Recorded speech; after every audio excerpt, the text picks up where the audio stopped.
अनीता का 10वां जन्मदिन था। उसने अरुण को अपने घर आमंत्रित किया। अरुण को अनीता के घर का रास्ता नहीं पता था। अनीता ने एक नक्शा बनाया जिसमें अरुण के घर से उसके घर तक हर मोड़ हर सड़क साफ साफ दिखाई गई थी। अरुण ने अनीता के पिता को बताया कि अनीता ने बहुत अच्छा नक्शा बनाया था। नक्शे में उसने आपके घर के पास का चौराहा और बैंक भी बनाया। मैं रास्ता भटक नहीं सकता था। ठीक इसी तरह लोग नक्शे और ग्लोब में जगह ढूंढते हैं।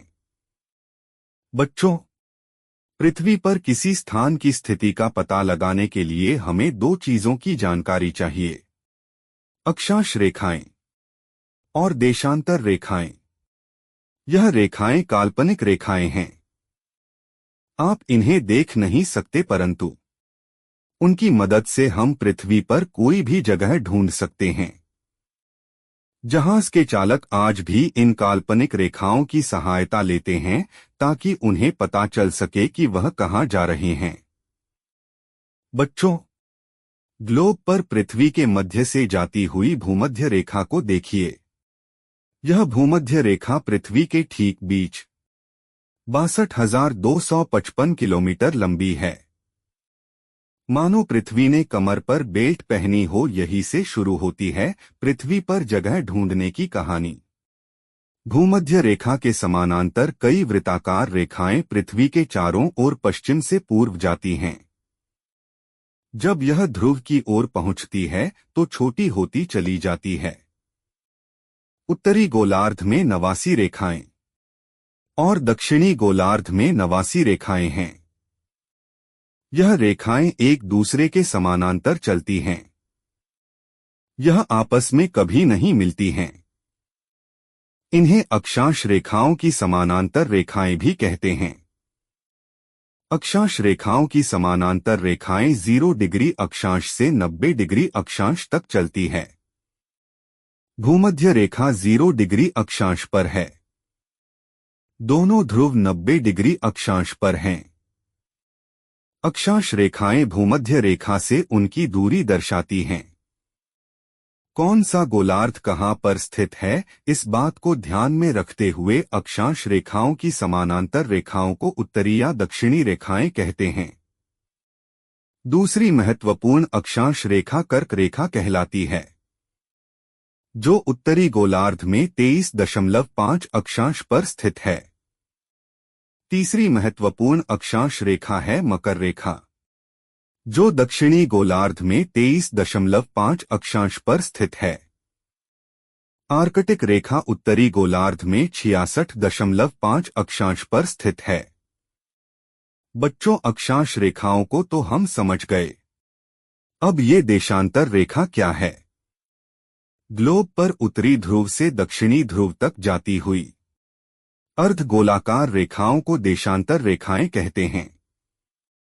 प्रत्येक रेखा को मध्याह्न रेखा कहते हैं। इंग्लैंड के ग्रीनविच शहर से होकर गुजरने वाली रेखा को मुख्य मध्याह्न रेखा कहते हैं। मुख्य मध्याह्न 0 डिग्री देशांतर पर स्थित है।